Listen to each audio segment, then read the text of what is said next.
Good morning students. आज का जो हमारा विषय रहेगा वो रहेगा role of education in economic development. आर्थिक विकास में शिक्षा की भूमिका। शिक्षा आर्थिक विकास का आधार है। शिक्षा पर अधिक पूंजी लगाने से अल्प विकसित देश वे सुदृढ़ राष्ट्र बन जाते हैं। जो देश पूंजी व्यय नहीं कर पाते वे पिछड़ जाते हैं। इतिहास में ये देखा गया है कि अनेक देशों ने शिक्षा के माध्यम से ही उन्नति की। किसी भी राष्ट्र के सामाजिक, आर्थिक, सांस्कृतिक क्षेत्रों में परिवर्तन शिक्षा के माध्यम से ही संभव हो पाया है, क्योंकि शिक्षा द्वारा ही हम लोगों के दृष्टिकोण में परिवर्तन कर उन्हें नवीन परिवर्तनों के लिए तैयार करते हैं। भारतीय शिक्षा आयोग ने भी शिक्षा को उत्पादकता के साथ जोड़ा है। भारतीय शिक्षा आयोग के अनुसार शिक्षा के माध्यम से हम उत्पादन को दुगना कर सकते हैं। इसलिए उन्होंने शिक्षा के क्षेत्र में साइंस एजुकेशन और वर्क एजुकेशन, विज्ञान शिक्षा और कार्य शिक्षा दोनों पर बल दिया था, क्योंकि ये दोनों ही उत्पादकता को बढ़ाने में अपना रोल प्ले करते हैं।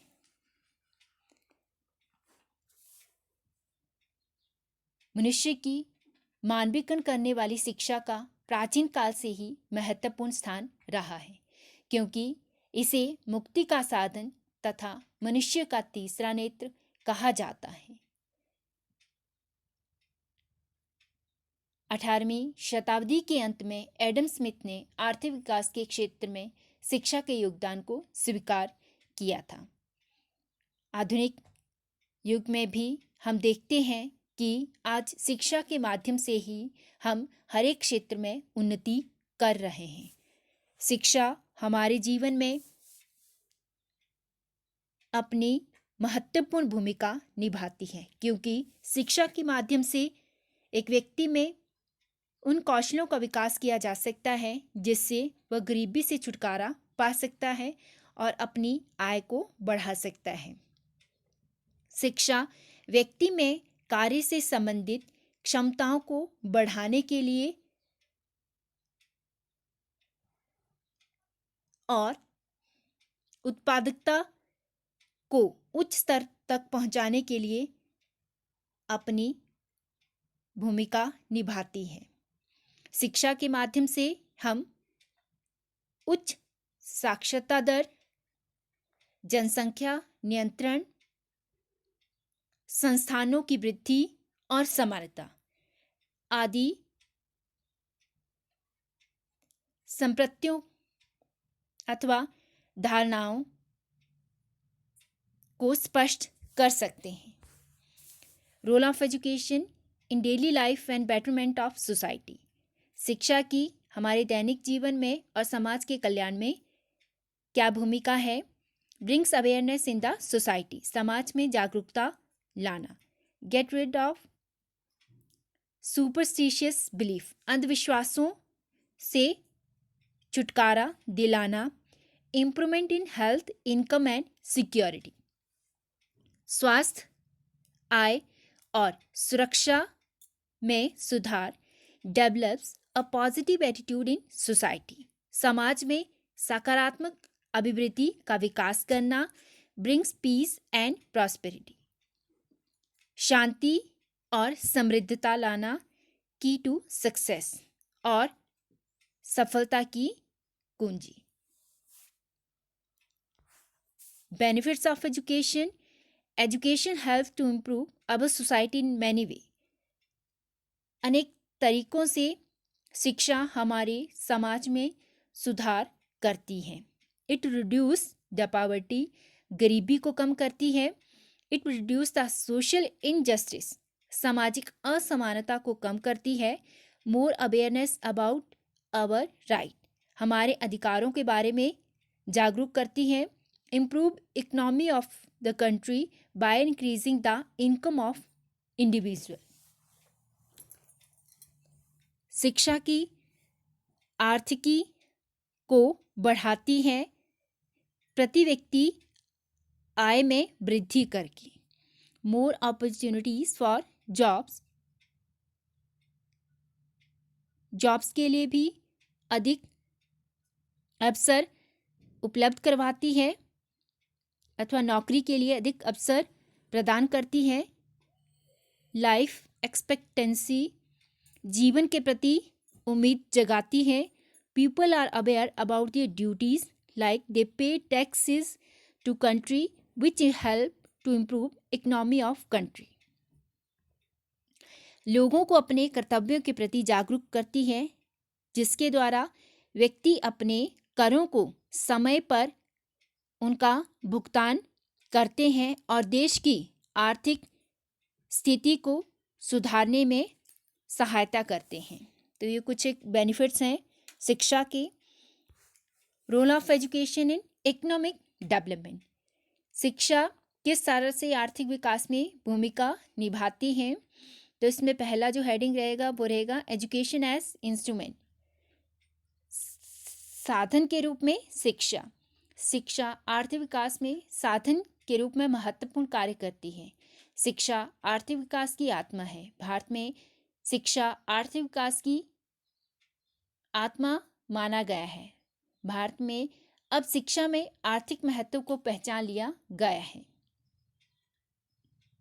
आर्थिक विकास में केवल पूंजी ही योगदान नहीं देती। यदि शिक्षा संपन्न व्यक्ति नहीं होंगे तो वे उत्पादन अधूरा रह जाएगा। धन, समय और शक्ति का भी सही उपयोग नहीं हो सकेगा। शिक्षा लोगों को ज्ञान तथा प्रशिक्षण प्रदान कर राष्ट्रीय विकास के लिए सकारात्मक एवं रचनात्मक भूमिका निभाने के लिए तैयार करती है। Second, creation of proper environment, वातावरण का निर्माण। शिक्षा राष्ट्रीय विकास का निर्णायक तत्व है। ये उत्पादन के क्षेत्र में भी एक आवश्यक तत्व है। शिक्षा विकास के लिए उपयुक्त वातावरण तैयार करती है। शिक्षा एक व्यक्ति में चिंतन और मनन करने की क्षमताओं का विकास करती है, जिसके माध्यम से वे नई नई विधियों की खोज करते हैं। शिक्षा द्वारा संस्थानों की कार्यकुशलता में प्रभावशाली ढंग से प्रवीणता लाई जाती है तथा राष्ट्रीय विकास तीव्र गति से आगे बढ़ाया जा सकता है।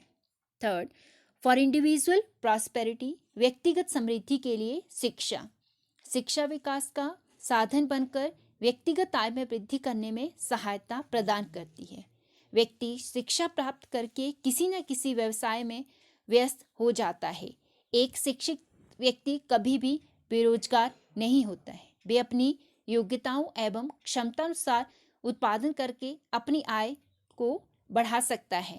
आय बढ़ने से वे आर्थिक दृष्टि में समृद्ध बन जाता है। शिक्षा व्यक्ति को तत्कालीन आवश्यकताओं तथा भविष्यकालीन आवश्यकताओं के संबंध में सोचने का अवसर प्रदान करती है। Fourth, teaching method. शिक्षा में ऐसे कौन से टीचिंग मेथड में शिक्षण विधियां अपनाई जाएं जिससे हम आर्थिक विकास कर सकें। शिक्षा के माध्यम से छात्रों की योग्यता और कुशलताओं में विकास करके उनके व्यक्तित्व का उन्हें स्थायी गुण बनाया जाए ताकि वे उनके स्थायी संपत्ति बन सके। विद्यालय में कार्य द्वारा शिक्षा, learning by doing, learning by experience and project method, इन विधियों के माध्यम से और इन तकनीकों के माध्यम से विद्यार्थियों में शारीरिक एवं मानसिक कुशलताओं का विकास किया जा सकता है, जिससे वे राष्ट्रीय विकास में अपनी भूमिका पहचान सकें। फिफ्थ नंबर पे रोल ऑफ स्कूल, एक विद्यालय जो है वो किस तरह से आर्थिक विकास में अपनी भूमिका निभाता है। विद्यालय के माध्यम से शिक्षा राष्ट्रीय विकास में इस तरह से योगदान दे सकती है। स्कूल के माध्यम से कुशल जनशक्ति का निर्माण तथा उत्पादन वृद्धि में सहायक बना सकते हैं। विद्यालय में देश के भविष्य का निर्माण होता है। विद्यालय में पाठ्य सहगामी क्रियाओं का आयोजन होता है। विद्यालय का कृषि एवं उद्योग से संबंध स्थापित करके उसे सामुदायिक केंद्र बनाया जा सकता है।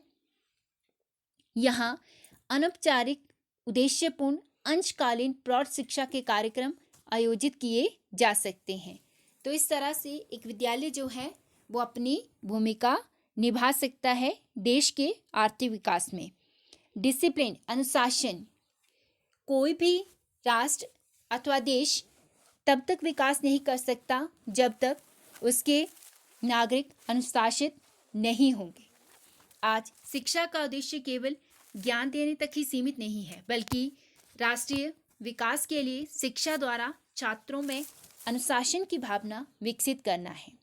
अनुशासन एक राष्ट्रीय पर्व है। ये भावनाएं ही राष्ट्र को आगे बढ़ाने के लिए अवसर उपलब्ध करती है। अनुशासन न केवल हमारे व्यक्तिगत जीवन के लिए ही आवश्यक नहीं है, बल्कि हमारे देश और राष्ट्र के विकास के लिए भी आवश्यक है।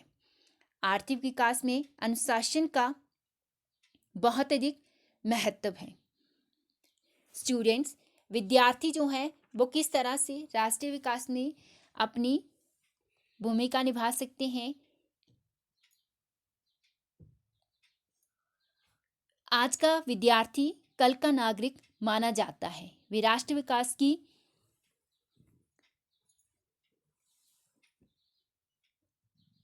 अथवा वे राष्ट्रीय विकास का आधार है। आज युवा शक्ति को रचनात्मक एवं सृजनात्मक दिशा प्रदान की जानी चाहिए, ताकि भविष्य में वे देश के आर्थिक विकास में अपना योगदान दे सकें। आर्थिक क्रियाओं में उनकी भागीदारी ही देश के आर्थिक विकास को सुदृढ़ बना सकती है।